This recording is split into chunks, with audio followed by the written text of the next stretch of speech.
The broadcast is now starting. All attendees are in listen-only mode. Welcome to the July 2021 CIECAST, Technology's Impact on the Future of Training. Welcome to the gamer culture.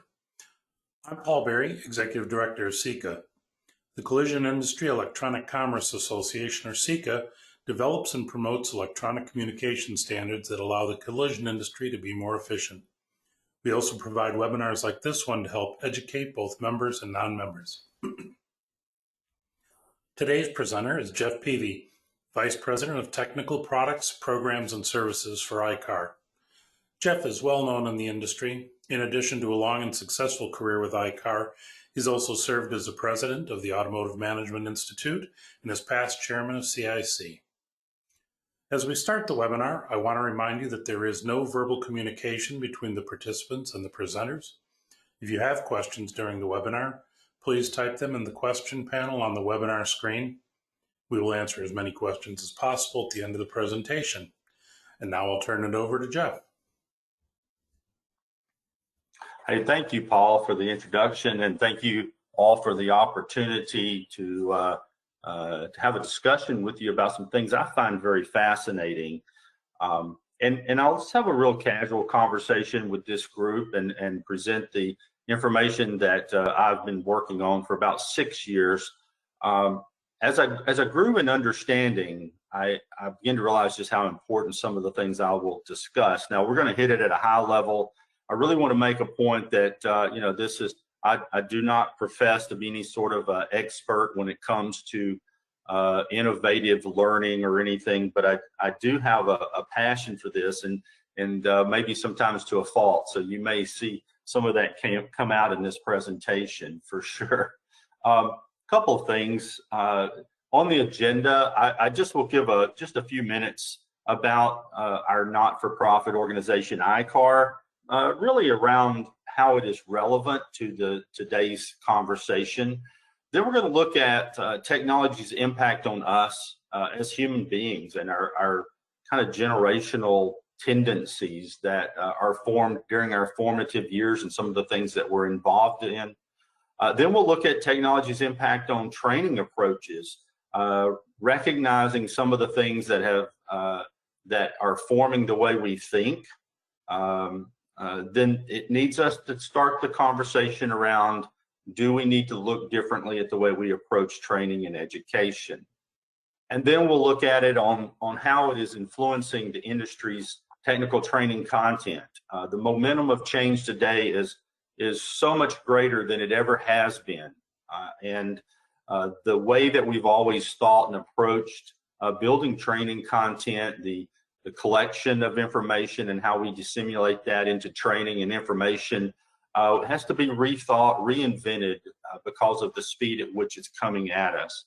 And then I'm going to continually stress our interest and my personal interest in collaborating with anyone that has an interest in any of the things that we're doing or that we talk about today.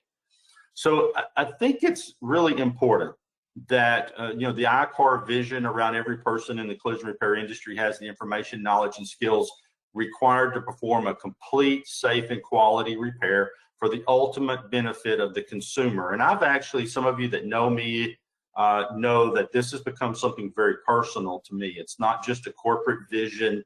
It is a personal thing that I've bought into and believe strongly in. It's very, very personal. We really, as an organization, and my responsibility of the technical operation, the building of curriculum, the research, the technical service to the industry, and training in general. There's just a host of things that we do, both in technical curriculum and technical repair information and services, that I think are very beneficial to the industry. I think that we have really shaped and had a lot of influence over the years with the industry. I know personally, I would not want to see the collision repair industry without having an ICAR in it for the last 42 or so years.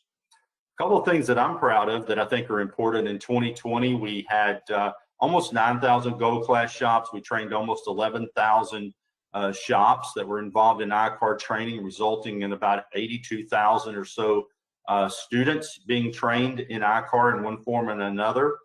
And our repair technical support team, there was over 613,861 users in 2020 looking for repair information and sources and just direction in general, resulting in the Ask ICAR portion of that service. There was over 5,000 questions that the organization in RTS was involved in.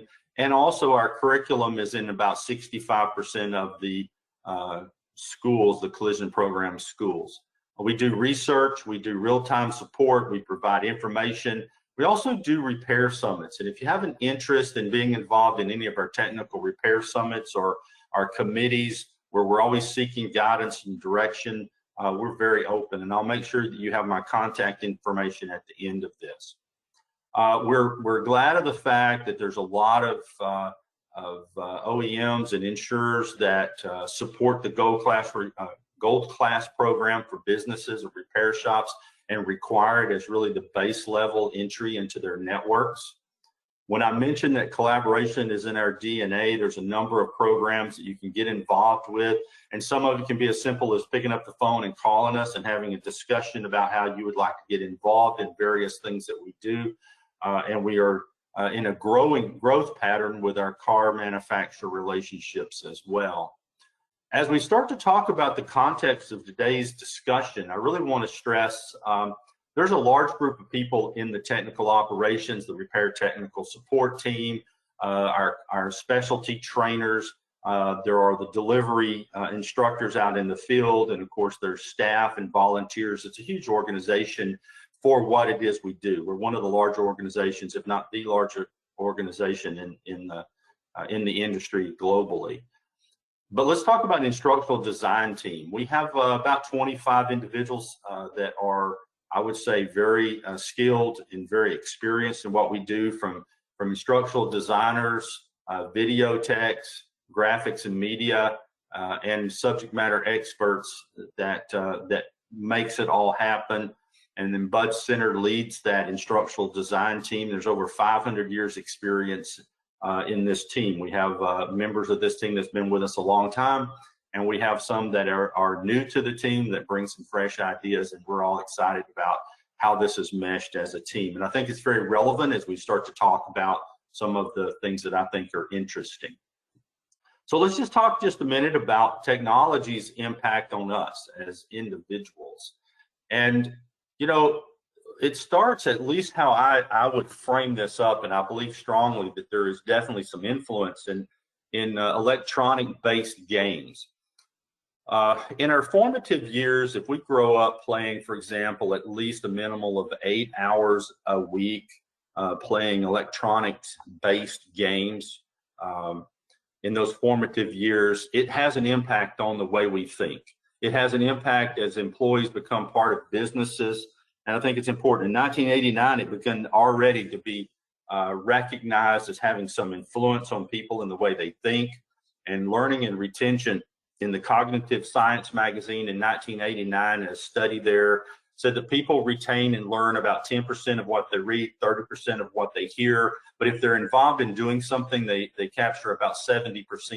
That's not new, actually. You know, Benjamin Franklin even makes mention of something very relevant to this, and it's very similar. But in games, in electronic-based games, you're actually doing something, right? So you learn a lot of what the games are teaching you.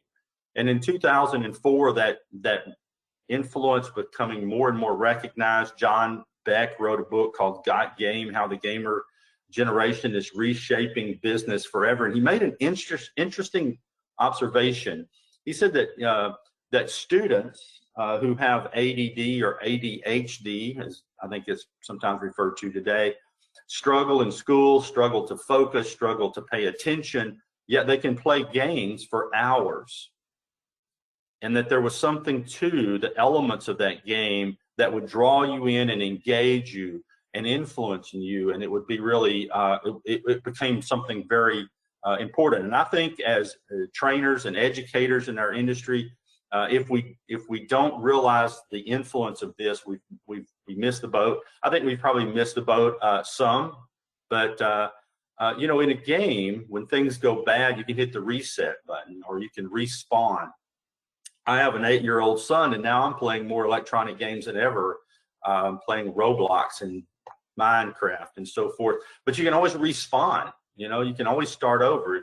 If you wreck the golf cart in a resort game, you can just respawn it and start over. And it's created a bit of a mindset that in the baby boomer generation, if we got laid off, it was devastating to us.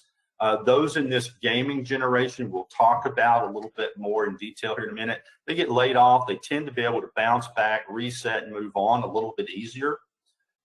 When they play in teams, they work in teams well in business, more than we probably realize sometimes. So if you think about it, and I'm one of the tail end of the baby boomers, and boomers, when we played games, at least organized games, we were overseen by an adult coach.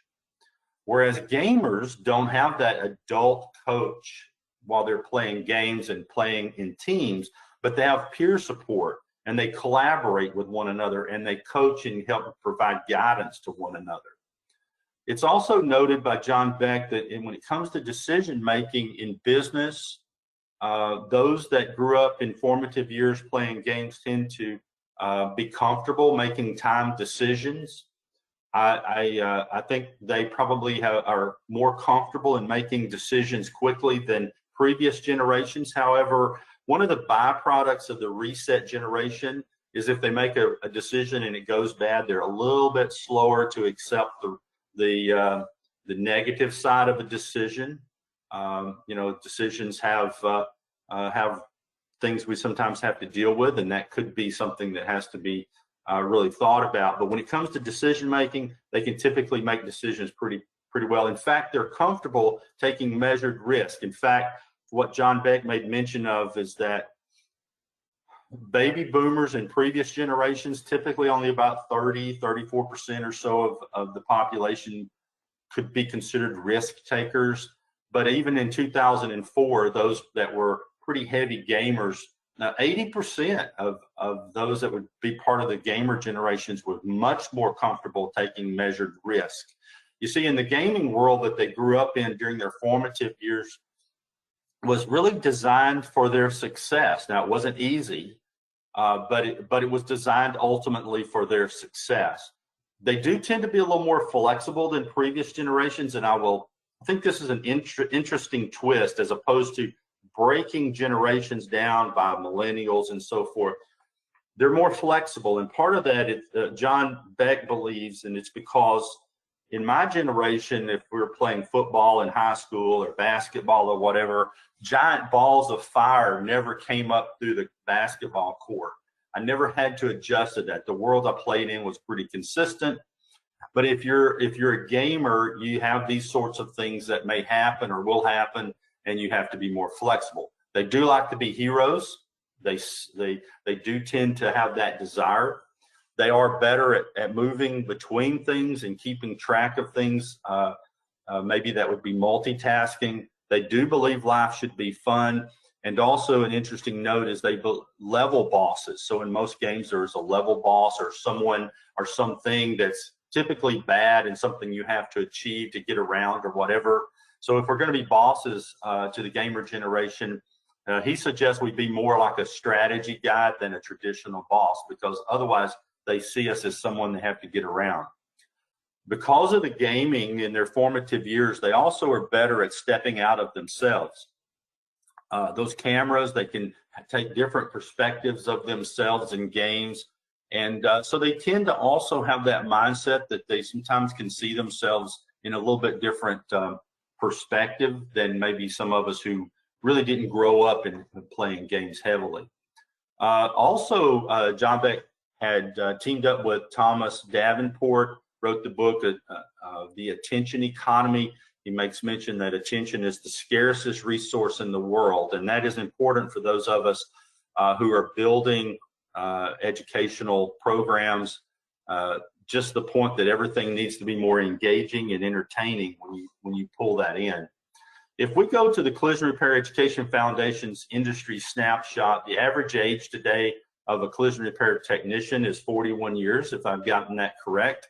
And the traditional gamers that John Beck began to talk about in as early as 2004, today they would fall into that early 50s all the way down to under 21. And that makes up a huge group within our industry. A little side twist to this all is that when our smartphones begin to have little games like Candy Crush, and I know I've got a couple of games for my 8-year-old son on my phone that, you know, you can play car games and jump things and all kinds. It expanded that gaming influence a little more. And here's a series from Udonis that talks about the percentages of people, and now even people over 75 years old. They're committed gamers. There's still a pretty high percentage of people that are playing games like Candy Crush and so forth. So I find it probably really interesting and something we should keep in mind. We go back and look at this then and apply the fact that almost everyone at some level are playing some types of games, and it may not have a direct influence on how we approach training, but it certainly should be something that we consider for sure. So then we start to take all of those things in and think about how that should impact the way we approach training. Here are a few things that we ought to then collectively think about. Training needs to involve some level of decisions during that training program. It needs to be entertaining and fun to some level. It needs to be relevant and engaging. It needs to be challenging but doable. It would be a plus if we can build training of the near future to where it can involve even teams. It needs to allow students to practice new knowledge and skills, and also allow students to compare their performance to others. So let's look at that. A few things that that should be considered when it comes to trying to build training to all of those different requirements. Let's talk about the practical use of extended reality, or XR. And I want to stress that I underlined practical. I think that there is some levels of smoke and mirrors. I think that the technology has continued to grow. It is better now than it was. But I want to have this discussion in the context of industry training and learner experience. This is also being used in manufacturing and a lot of other ways, but that's not what we're here to talk about. So extended reality includes things like virtual reality and augmented reality. I think that we'll talk a little bit about. I also think that we need to think gamification. I say that while I'm biting my tongue because there's a lot of loose interpretations of what gamification in education is. Gamification isn't new. I almost had a picture here of the old green stamps. When I was a kid, my mom would buy groceries and get green stamps and convert those into, we used to lick them and put them in books, and it was really exciting when we got to go to the green stamp store. So gamification is nothing new. It's really a big part of human nature, but it is something that we need to look at from a practical standpoint. We have some ideas about that, and we'll talk about that in just a minute. I make just the comment about branching. I'll talk a little bit about what I believe that is. And then interactive videos and video-based in general. And when I talk about a video, I'm not necessarily talking about YouTube videos. I think YouTube in many ways is very beneficial. I also think when it comes to collision repair, complete and safe and quality repair, it is not necessarily the best place to go to get the information. Extended reality, a term referring to real and virtual combined environments and human-machine interactions generated by computer technologies. That includes wearables. In this case, it could be the headset or goggles, where in the XR, as it is referred to, represents a variable for any current or future spatial computing technologies. So within extended reality, there is virtual reality. And sometimes this is confusing. There's a lot of terms thrown out there about augmented reality and virtual reality. And in the context of this conversation, I would state that, or offer that virtual reality creates its own environment through headsets. So you put the headset on, and then when you do, it creates an environment. And it then training can be completely complete immersion. There's no distractions. You're in a world that's being created, ideal for learning. There is no distractions. You can focus on whatever it is. And I think that as we continue to learn about the practical application of this, not just do it because it's new technology or cool technology, but there are ways this will become very beneficial in the future. Here's some examples of some things that we've been involved with that, again, the virtual environment is created. The student can work within the environment, and there is a little bit of a learning curve where you have to use hand gestures. The hand gestures then create menus that then you have to select things. But if you notice, this blocks out everything else. The focus is the vehicle. The focus then can be on the particular rear suspension of this car, as an example. Augmented reality is, again, you put on the headset. You can still see the world around you, but it overlays digital objects into that world. This has the potential, I believe, to allow us to do things that in the real world, really working on something would be a bit unsafe.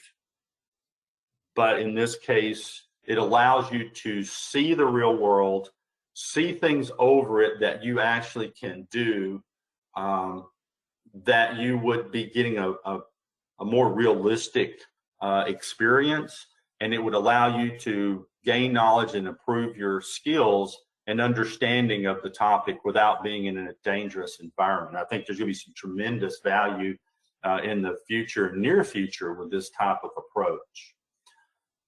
We talk about gamification. Again, I kind of like cringe a little bit when I say it, but it's the application of gaming mechanics to non-gaming environments to increase knowledge and skills for specific industry tasks. And that's my definition as I would understand it. I believe that, you know, there is structural gamification, which is the mechanics of it, and then there's the content where it is experience design. The objective, in my opinion, needs to be you gain new knowledge, you have the opportunity in a game to apply this knowledge and then practice your skills and knowledge. And you can just practice for accuracy and for speed. And then when you go out and apply that in the real world, you can be much more prepared when done correctly. If we're looking at video-based and online training, another one of those things I think that sometimes gets a little bit blown out of proportion. There's everybody has a phone. They have a way to do videos. They're very common. They're all over the place, but they also can be very engaging when they're done right. I believe that with technology, there's the ability to have some interaction with videos now. I don't really see much of that, but it's something you will see. Branching, I mentioned that. Of course, live streaming. For us as an organization, you're going to see us doing more and more of that. You can see we've invested heavily in our belief that there is a way that we can engage. Our repairs realm is a new program we've put together, and it kind of comes from this space. We take an ICAR class, or we take any training at all, not just ICAR, but sometimes that just seems like a chore, right?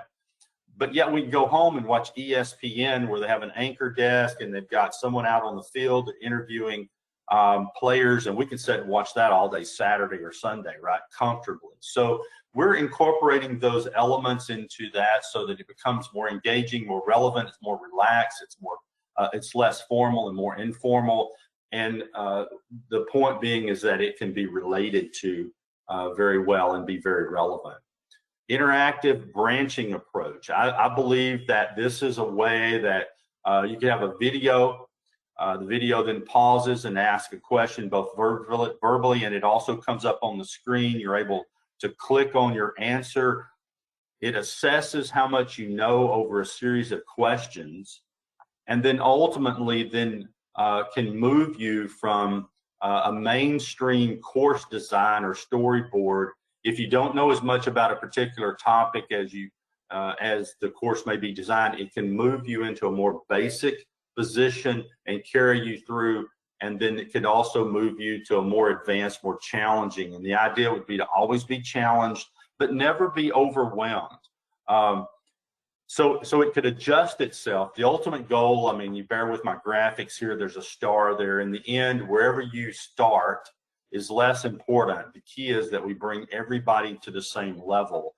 And it's done in a way that that is at your pace, at your level of knowledge, and it can be applied in both online training and videos and so forth. So interesting technology. I would suggest that you all look forward to that in the future, because I think it's a very relevant way to think about that. Again, we're really investing heavily in our ability to do things that are more casual, less formal, but yet very accurate technically, but can be very engaging and easy to watch. In fact, you'll see more and more of this stuff coming very soon from us, and you can expect to see that. So when we look then at technology's impact on training content itself, and I've mentioned the speed or the momentum of change, the speed at which things are changing are so rapidly. And with our organization, we feel the responsibility to work with the industry, collaborate with the industry to gain knowledge as quickly as we can. And I like to say it like this: when a new technology begins to just barely show up on the horizon, it is our responsibility to go to that technology and begin to understand and explore it. We're taking a risk that it may never become mainstream, but you can bet with our organization going forward that if it does go mainstream, we will certainly have the industry prepared as best we can, and there'll be things that will help the industry be prepared if they consume it. But we will go to the horizon and look at the new technology and begin to study and learn about it as quickly as we can, as opposed to waiting to that technology to come to us. Some of the things we're working on that the new technologies are impacting: safety inspections, the advanced driver assist systems, our new lab approach, which includes working with autonomous vehicles levels 1 and 2, electric vehicles, again, a lab approach where we can be very effective in our research and studies. We're looking at everything around the electrification of vehicles. There's just a host of things here that I think are relevant to the newer technologies that we're looking at and trying to get our heads around and preparing ourselves to prepare the industry for. And we're in various stages of the research and the training development work within this. One of the things that's important, this isn't just an ICAR thing, this is an industry asset, and that is our protocol. We actually, in order to update the protocol, we have an industry process that we go through and seek approval and can discuss this. We find that interesting, but more or less it's a knowledge and skills protocol. It is a catalog by role of the things that a person in a specific role needs to know in order to be successful. It is something that requires constant updating. The ADAS, calibrations, electric vehicle, all of those things will be or have been or will be updated, and we'll keep that up to date and make sure that it stays relevant. When it comes to ADAS and the concept of calibrations, you can see we already have 14 programs that are put together to help prepare the industry for doing this if they choose to bring this in-house. There's a lot to discuss about this, and there's the 14 programs that we currently have available. There's more coming soon. Electric vehicles, I think we at least have 7. Our big focus around the electrification of vehicles, which is coming to you soon, if not already, is around the technician safety and collision repair staff safety.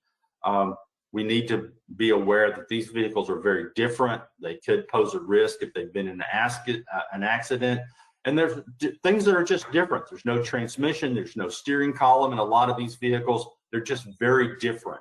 And that we believe there's a huge knowledge gap in our industry, and is something that we are working very quickly to have that information available to the industry so they can work on them safely and can work on them with the proper knowledge skills.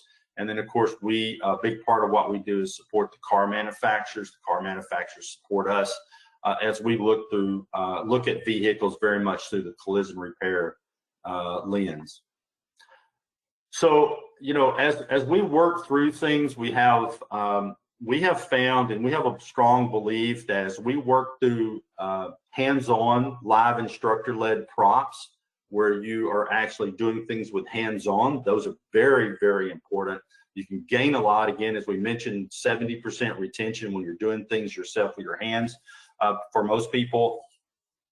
But what we're looking at as we build these hands-on props, we also, as we've learned more and more about the new technology and innovations that are out there to support learning, we've gotten very much around looking at how can we do this differently? Is there an opportunity for practical application of the innovations in learning or not? And so we will continue to do that. This is a space that we would honestly love to collaborate with anyone in the industry that has an interest or has some knowledge that they would like to share. We're very open to collaborating as well.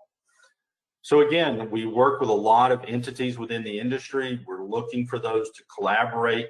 We have this massive challenge that we all collectively have to face with the speed and momentum of change. We are here to support the industry, and we would love to work with anyone that has an interest in working with us and talking to us about things that are that might make things better for our industry. So that's the presentation that I have for today. I hope you find it beneficial, and Paul and team, we could open it up now. And Stacy, let's see if we have any questions. I'll do my best to answer. I may not have answers. Thanks, Jeff. Thank you for that excellent presentation. I believe Paul has some. Yeah. Okay. So, Jeff, having spent much of my own career working with training, I'm fascinated by the augmented and extended reality capabilities. Is ICAR actively developing content today using those technologies? We are in the process of evaluating the practical use of those. I would just say that I wouldn't say that we're just today building something that you will see that tomorrow and need the headset, but we are working with a number of groups and organizations trying to understand. You can see we've done some things with it, trying to get our head around the practical application of it. It's fascinating. It's fascinating, but to me, there is an element of it that, you know, it's just cool. You know, I had a headset on some time back where I was, you know, fighting with a sword, and it felt pretty real. You look kind of funny standing in an empty room swinging at the air, but there is, I guess I tend to be very careful. I don't chase it just because it's cool and new. So we are trying to take a very disciplined approach to the practical application of it. I don't know if that answers your question, but it's certainly kind of where we're at. Yeah. So what do you think? Can you project a timeline where you think that technology will start to be at least a significant portion of the training tool set, if you will? I kind of tend to not want to because I probably would be wrong. I tend to be a little overzealous about timelines. And one of the things I will kind of add to that is that I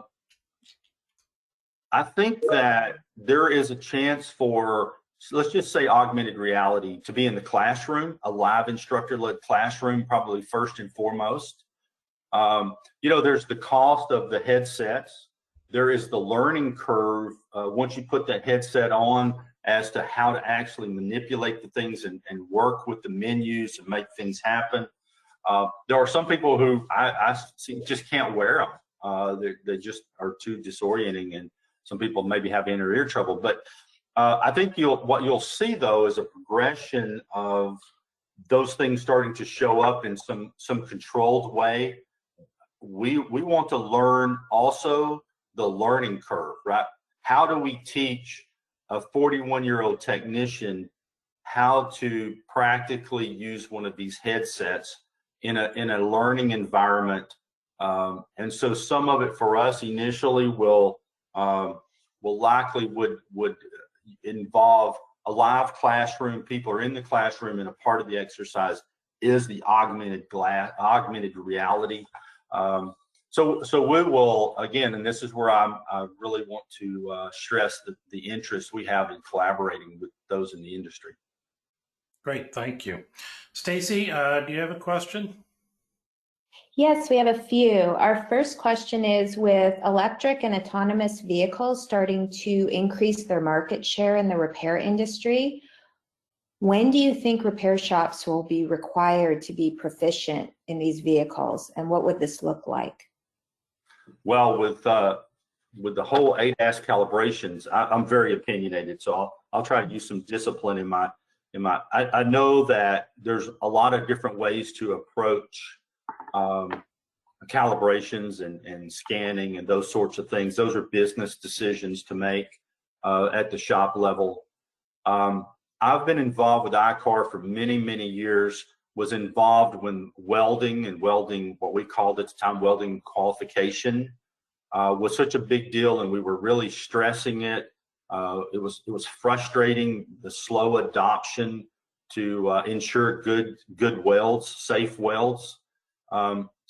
We've seen tremendous change there. You know, there was a time when 70% of those that welded on cars as collision technicians could not pass the welding qualification test, which today we call the certification. Couldn't pass it, yet they were welding on cars on a regular basis. I would say that calibrations is kind of the welding of today. Welding is still important. Welding certification is still important. Proper equipment for welding and the power amperage is all important. But understanding the calibrations. So welding keeps someone safe in a car once it's been repaired if it's done correctly, or it contributes to the safety. Whereas a vehicle that isn't calibrated properly or at all, that doesn't have the sensors or cameras located correctly and calibrated and so forth, could actually cause accidents. And so there is a little bit of a difference there. When it comes to the electrification of vehicles, you know, we're going to have some time. I'm certainly not in a position to speculate. I don't want to do that. But I would stress that if you're a shop owner or manager and you've not had the people in the shop learning the safety aspects of the electric vehicle, having that vehicle identified as such in your shop, you need to do that. We have some courses on safety and how to handle the vehicle safely. You can't just start working on these things like we've traditionally done. We need to be careful. So I hope that answers at least some of it. Yeah, thank you. Our next question is, what parts of repair training would be applicable to virtual or augmented reality? That's a big question. We got another hour. Let's just say this. I think that all forms of training has certain levels of relevance. You know, with COVID last year, there's been a lot of Zoom meetings and webinars and things, but what I would say that from what I will take this as my position personally, but when there's a huge knowledge gap, online training is good as prerequisites that lead up to some discipline or new technology where there's a large knowledge gap. I don't think there is a substitute, at least not yet, and I don't see it in just the near future anyway, of a good instructor in a classroom or in a shop environment actually working with the students directly. I think we talk a lot as an industry about how everything's going virtual. I am not convinced that we obsolete instructor-led training. I think with us, our team, we've given we challenge ourselves on a regular basis around what is appropriate. Is this particular level of knowledge that needs to be taught in this particular topic, and that audience that needs that information, is an online course relevant? Or does it need to be taught with an instructor?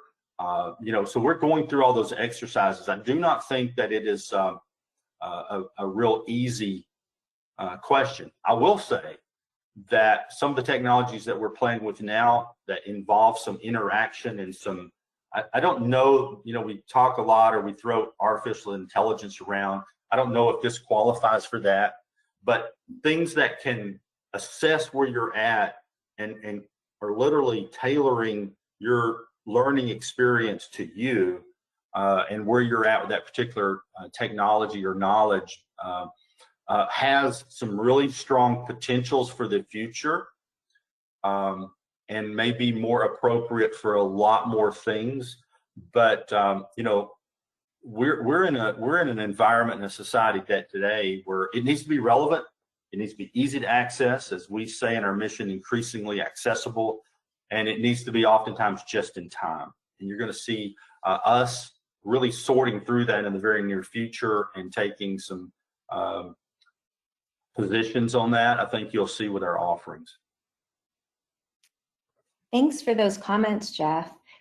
Do you have any concerns, or are there any downsides to the technology boom in the repair industry? Well, first of all, I think it's one of the most fascinating. This year, I've been in the collision repair industry for 40 years, working full time. I think it's the most fascinating time ever. There's always been challenges. Every industry has its challenges. We are not alone in that. So I do think that it's going to present some challenges, because there's still an element of our industry who approaches the repair of the modern vehicle just like they have for the last 30 years. And that scares me. And, there is going to be some challenges for collision repair shops, and I think we all need to support them in those that want to repair the vehicle correctly. I'll give you an example. In some of the studying that we've done, we've concluded that a collision repair shop to do in-shop calibrations correctly needs about at a minimum 2,500 square feet to be able to do it in a production setting, to be able to do it